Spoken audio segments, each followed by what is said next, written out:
नमस्कार किसान भाइयों, किसान साथियों, जो धान की फसल है उसके अंदर जो धान है अब गोब अवस्था पर पहुंच चुकी है। तो उसके अंदर जो रस चूसने वाले जो कीट होते हैं वो आना शुरू हो गए हैं। तो किसान साथियों, उन कीटों को कंट्रोल करना बहुत जरूरी होता है, क्योंकि किसान साथियों जो रस चूसने वाले जो कीट होते हैं, जो धान के अंदर जो बाड़ियाँ निकलने वाली है, जो उसके अंदर जो दाना बनने वाला है, जो रस चूसने वाले जो कीट होते हैं उनको चूसना स्टार्ट कर देते हैं, जिसकी वजह से वो नुकसान हमें देखने को मिलता है। तो चलिए किसान भाइयों, आज मैं इस वीडियो में इसके ऊपर आपको सारी बात बताने वाला हूँ, सारी इन्फॉर्मेशन देने वाला हूँ कि आप उसमें ऐसी कौन सी स्प्रे करें जिसकी एक स्प्रे मात्र से जो आपको रिजल्ट है थोड़ा लंबा और अच्छा आपको देखने को मिले,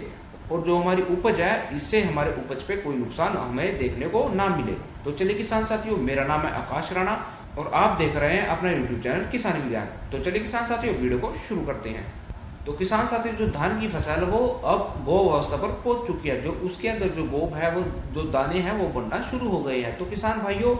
इस समय पे जो रस चूसने वाले जो कीट होते हैं, हमारी जो धान की फसल है इस टाइम पे सबसे ज्यादा नुकसान वो करते हैं। तो किसान साथियों, इस समय पे जो रस चूसने वाले जो कीट होते हैं, धान के अंदर आने के बाद उनका बहुत नुकसान देखा जाता है, क्योंकि इस समय पे जो धान के अंदर जो बालियां हैं वो बनना शुरू हो जाती हैं,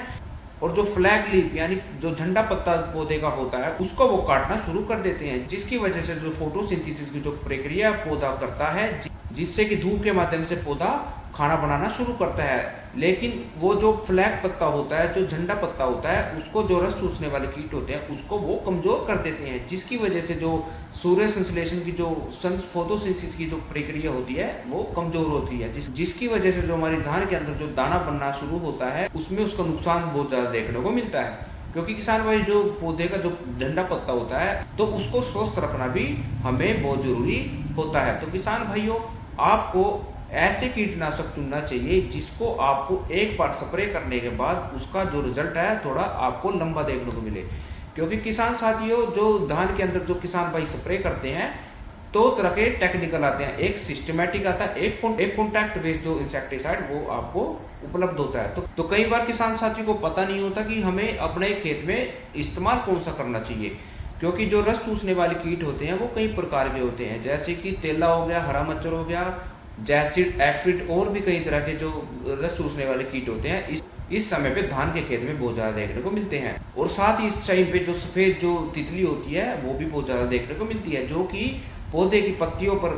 अंडे दे करके चली जाती है, जिसके बाद जब टेम्परेचर थोड़ा बढ़ता है वो जो अंडे होते हैं वो फूट जाते हैं, जिसमें उसमें जो लार्वा है वो तैयार हो जाता है, जिससे कि जो पत्ता लपेट और गोब की सुंडी आपको अपने खेत में देखने को मिलती है। तो इन सब से छुटकारा पाने के लिए आपको सिस्टमैटिक बेस्ड जो इंसेक्टिसाइड आता है वो आपको लेना है, क्योंकि जो इंसेक्टिसाइड जो सिस्टमैटिक इंसेक्टिसाइड आता है किसान भाइयों, वो आप एक बार अपने खेत में स्प्रे करते हो तो वो पौधे के सिस्टम में जा करके काम करना शुरू कर देता है। वो आपको, जैसे कि आपने एक बार अपने खेत में स्प्रे करी है, जो पौधा है उसके सिस्टम में चली जाती है, जिसके बाद जो पौधा है वो कड़वा हो जाता है, जिससे कि जो रस चूसने वाले कीट हैं आपके खेत में इधर उधर से उड़ के आएंगे, तो जो रस चूसक कीट है उसमें जैसे भी बाइट करेंगे तो उनका जो जबड़ा है वो ब्लॉक हो जाता है, और जो उनका नर्वस सिस्टम है वो बिल्कुल डैमेज हो जाता है, जिसकी वजह से वो है वो वहीं पर खत्म हो जाता है। तो किसान साथियों, इस तरह से आपको इंसेक्टिसाइड जो है सिस्टमैटिक अपने खेत में इस्तेमाल करना है। तो अब हम मार्केट में कई तरह के जो इंसेक्टिसाइड आते हैं, सिस्टमैटिक इंसेक्टिसाइड आते हैं, तो उनकी बात करें तो किसान साथियों, जैसा कि आपको सब एक पाइमाइथ्रोजिन आते हैं, जैसे चेस वाला जो टेक्निकल है वो आता है, तो किसान साथियों आपको वो भी ले सकते हैं, और भी जैसे थायोप्लस लैम्डा यानी कि जैसे अलीका वाला टेक्निकल है वो भी किसान साथियों आप ले सकते हैं। तो अब किसान भाइयों, अब हम इनकी जो डोज है उनकी बात करें तो किसान साथियों आपको 100 ml पर एकड़ के हिसाब से आपको जो पाइमाइथ्रोजिन आपको वो लेनी है, और जो आपको जो अलीका वाला टेक्निकल है वो किसान साथियों 150 से 200 ml आप ले सकते हैं। तो किसान साथियों, जो आपके खेत में जो रस चूसने वाले जो कीट आए हैं या फिर आने वाले हैं, तो किसान साथियों ये दोनों पे आपका बहुत अच्छा रिजल्ट आपको देने वाला है।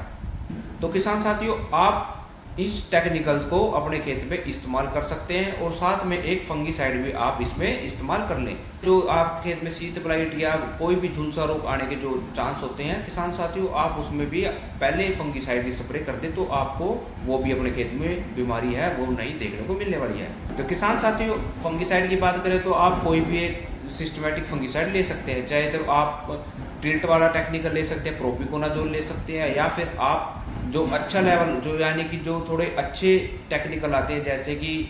एमिस्टार्ट ओप हो गया, नेटिव हो गया, तो किसान साथियों आप इन फंगीसाइड का भी अपने खेत में इस्तेमाल कर सकते हैं।